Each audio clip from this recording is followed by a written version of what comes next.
All right, get ready, because today we are diving deep into music history. But not just any music, the music that caused an actual riot. A riot. Yeah, we're talking about Stravinsky's The Rite of Spring. It's a ballet that premiered back in 1913, and it was so wild, so different, that it sparked chaos. Wow, I've heard of the Rite of Spring, of course, but a riot. Yeah, seriously, how could music be so controversial? What made the rite so different? I mean, why are we even talking about it over a century later? Well, to understand the Rite of Spring, we really have to go back to Paris in the early 1900s. Just picture it. This city was alive with creativity. Picasso and Matisse were upending the art world. Writers like Proust were experimenting with storytelling. And composers, people like Debussy and Ravel, they were pushing boundaries of what music could even sound like. So it was a pretty exciting time to be an artist. The stage was set for something radical. Yeah, exactly. And then you have the Ballet Russes bursting onto the scene, this legendary dance company. They were known for their daring productions. So what made them stand out? What made them so different? Well, the Ballet Russes, led by Sergei Diaghilev, they were all about pushing limits. They brought together these incredible artists of the time, composers, choreographers, set designers, to create visually stunning avant-garde performances. They weren't afraid of anything. No, not at all. And they were really good at attracting these young and ambitious artists who were totally ready to, break the mold. And that's where Stravinsky enters the picture. So he was already making a name for himself with some other ballets, right? Yeah, he had some successes, like the Firebird and Petrushka. Yeah. But with the Rite of Spring, he wanted to create something totally groundbreaking, something completely new. And he definitely did that. But what was it about his vision for the Rite of Spring that was so radical? I mean, we're talking about a ballet that caused an actual riot. What was actually happening on stage? Okay, so Stravinsky, he really wanted to capture this rawness, this primal energy, like the essence of pagan Russia. He imagined a ballet about ancient spring rituals, and these rituals, they culminated in a human sacrifice. Whoa, okay. Dark. Yeah, and to make this vision come to life, he teamed up with Nicholas Roerich. Roerich was an expert in Slavic folklore and mythology, and he designed these incredible sets and costumes that would just totally transport the audience. So we've got this really intense combination of groundbreaking music, bold choreography, stunning visuals. Can you, set the scene for us? What was it actually like to be in the audience on that infamous night in 1913? All right, so picture a packed theater, the Théâtre des Champs-Élysées in Paris, filled with all of the city's elite, everyone dressed to the nines, just buzzing with anticipation for the newest Ballet Russes production. The lights dim, the curtain rises, and... And what happens? Well, the first notes of the music just fill the air. Yeah. And it's not at all what the audience was expecting. Oh, I bet. So, right away, there's this feeling that something is different. Something's a little off. Oh, yeah. Imagine hearing this lone bassoon playing in its highest register, this sound that's both haunting and unsettling. This wasn't the elegant music, that graceful music people thought of when they thought about ballet. It was something else entirely. Something totally new. So the audience is already, on edge. And then what? Well, as the ballet goes on, the music keeps building, getting more intense. It's full of dissonance, these clashing chords that create this sense of unease. Think of it like this, you're hearing two completely different songs playing at the exact same time, but each one is in a different key. That clash, that feeling of unease, well, that was exactly what Stravinsky was going for. Okay, so the music's already pushing boundaries, but what about the dancing? What's going on there? Well, the choreography, created by Vaslav Nijinsky, was just as radical as the music. Remember how we talked about the Ballet Russes always pushing limits? Well, Nijinsky, he took it to a whole new level. Instead of the typical graceful and flowing movements of ballet, his choreography for the Rite of Spring, it was heavy and grounded, almost aggressive. I've seen some photos, and the dancers' poses, they just look so angular and weird, like nothing you see in classical ballet. Yeah, exactly. Imagine this. The dancers are stomping on the stage, not gliding. They're stomping with this primal energy. Their bodies are contorted, their feet turned inward. It was like they were rooted to the earth. It totally rejected everything people expected from ballet. Yeah, I bet the audience was in for a shock. Yeah, it was a total shift from the elegance and refinement that people were used to in ballet. Back then, people expected to see these graceful ballerinas just floating across the stage, and then suddenly, bam, they're hit with this raw, almost violent style of dance. Yeah, that's a recipe for disaster. So what was the audience's reaction? I mean, what happened when they saw this crazy new ballet? Well, at first there was just this like confusion, this disbelief. People were like whispering to each other, trying to figure out what they were seeing and hearing. Right. But as the ballet kept going, that confusion, it turned into this restlessness and then just outright disapproval. Oh, Yeah, there were catcalls, hissing, people even shouting, "Get off the stage!" oh man, I bet the tension was so thick you could cut it with a knife. It was. Yeah. And then it all just exploded. People were arguing, yelling at each other. Even like fistfights started breaking out in the aisles. Seriously? Oh, yeah. It was a total riot. The police even had to come in to try and get things under control. But the chaos, it just went on for the whole performance. It's so hard to imagine something like that happening today, like a full-blown riot over a piece of music and some dancing. But what was it about the Rite of Spring that made people react so strongly? Was it just the shock of something new, or was there more to it? I think it was a bunch of things. Like, on one hand, it was definitely the shock of something totally new. The music and the dancing were so unlike anything people had ever seen before. It really challenged their whole idea of what art was supposed to be. I could see that. But I also think there was this deeper anxiety, like a cultural anxiety, that was playing a part. What do you mean by that? Well, you have to remember this was happening during a time of huge change and upheaval in Europe. The old world was kind of like falling apart. New technologies and ideas were popping up everywhere. And there was this growing feeling of uncertainty about the future. So you're saying that the Rite of Spring, with its themes of pagan rituals and human sacrifice, that it kind of tapped into those anxieties. Exactly. It's like the ballet was holding up this mirror to society, reflecting all these primal fears and uncertainties that people were feeling but couldn't really express. So it wasn't just about the music and the dancing, it was about something much bigger. Exactly. The Rite of Spring became this lightning rod for all these anxieties and tensions that were just bubbling under the surface of society. Okay, let's switch gears for a minute and really dig into the music. Earlier, you mentioned Stravinsky's use of dissonance and all these unusual rhythms. Can you break that down for us? Like, what was he actually doing that was so revolutionary? Stravinsky, he wasn't just writing music. He was creating this whole sonic landscape that was like a mirror of the raw, unpredictable forces of nature. He used polyrhythms. Think of it like having multiple drummers all playing different beats at the same time, and that created this amazing driving energy that was both exciting and unsettling. Wow, it's like he was trying to create this controlled chaos with the music. Yeah, that's a good way to put it. And on top of that, he kept changing time signatures, so you never really knew what was coming next. It wasn't music you could just tap your foot to. Yeah. It was challenging, kept you guessing. You mentioned polytonality, too, with the harmony. What's that all about? So imagine hearing two different songs playing at the same time, each in a different key. You get this clash, this feeling of unease. That's polytonality. And Stravinsky was a master at using it to create tension and dissonance that was completely new to Western music. Wow, so he was really pushing the boundaries of what music could be. But what about the melodies? Are there any, catchy tunes in the Rite of Spring? Well, not exactly. The melodies are kind of like broken up and angular. They're not the kind of tunes that stick in your head easily. He took inspiration from Russian folk music, but he changed it, twisted it, so it sounds almost otherworldly.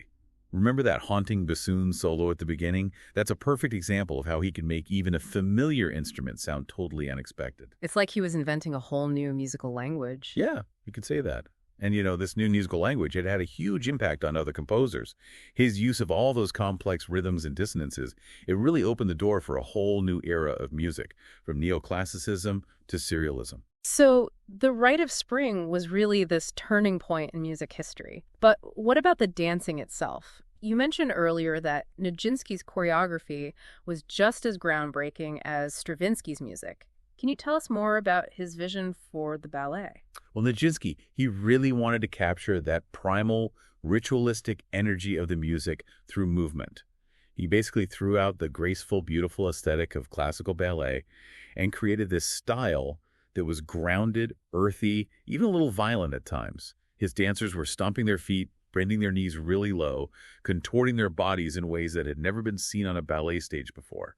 It went against the whole idea that ballet had to be pretty and pleasing to the eye. That sounds so incredibly difficult for the dancers. It was. A lot of the dancers, they were trained in classical ballet, so it was a struggle for them to adapt to this new style, which was so different. And to make things even harder, this was only Nijinsky's second time choreographing anything, so he was still figuring things out. Oh, wow. Yeah, lots of dancers got injured during rehearsals, and the whole atmosphere was super tense and demanding. It's amazing that, despite all that, Nijinsky's choreography has survived and is still performed today. It really is remarkable. You see, for decades, everyone thought Nijinsky's choreography was lost.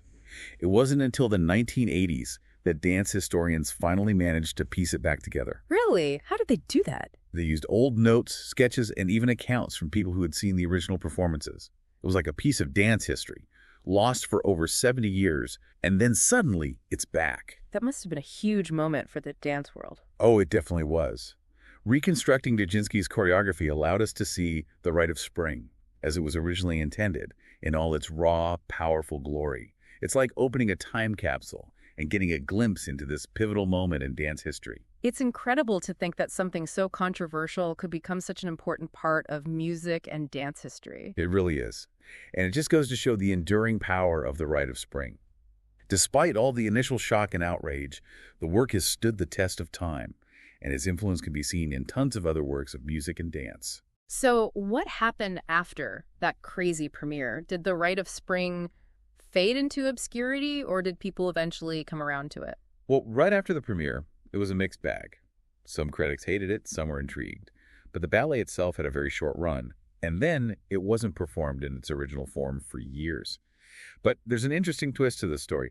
Stravinsky, he made a concert version of the music, and that version became really popular all on its own. So people liked the music better when they didn't have to watch those crazy dance moves. It's possible. But as time went on, and the initial shock wore off, people started to see the genius in Stravinsky's music.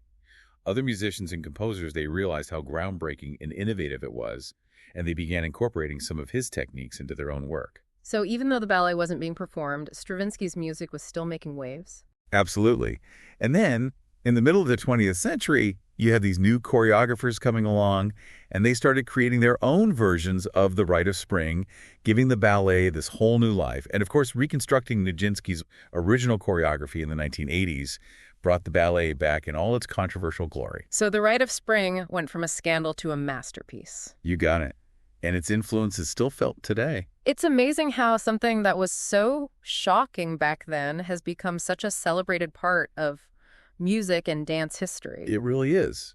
But it also makes you wonder, why? Why do we still care about the Rite of Spring over 100 years later? It's a great question.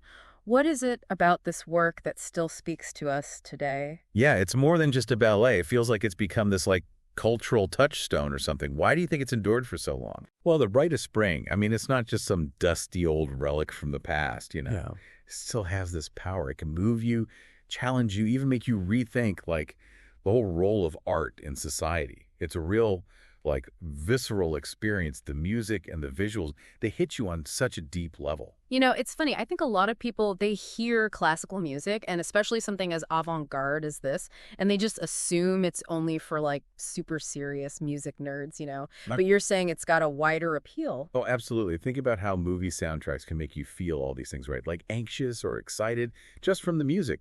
Well, Stravinsky, he was a master at that. He could create these intense emotions with his music, even without any visuals. And in the Rite of Spring, he's tapping into something primal, something that everyone can connect with on this subconscious level. That makes sense, but let's be real. The Rite of Spring isn't exactly easy listening. It's challenging, it's dissonant. It's not exactly background music, right? No, definitely not background music. But that's kind of what makes it so awesome. It demands your attention, makes you really listen. And when you do that, it just opens up all these new possibilities in your mind.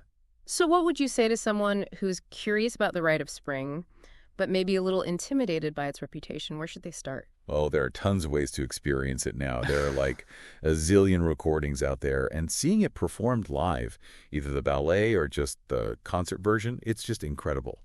Nothing compares to hearing that music played by a full orchestra and seeing those powerful dance moves on stage. Are there any modern interpretations of the Rite of Spring that you think are especially cool or interesting? Oh, yeah, definitely. There have been so many amazing reinterpretations over the years. Some choreographers have taken the ballet and set it in totally different places, like in a city or even outer space, you know? Yeah. And others have focused on the psychological and emotional parts of the story.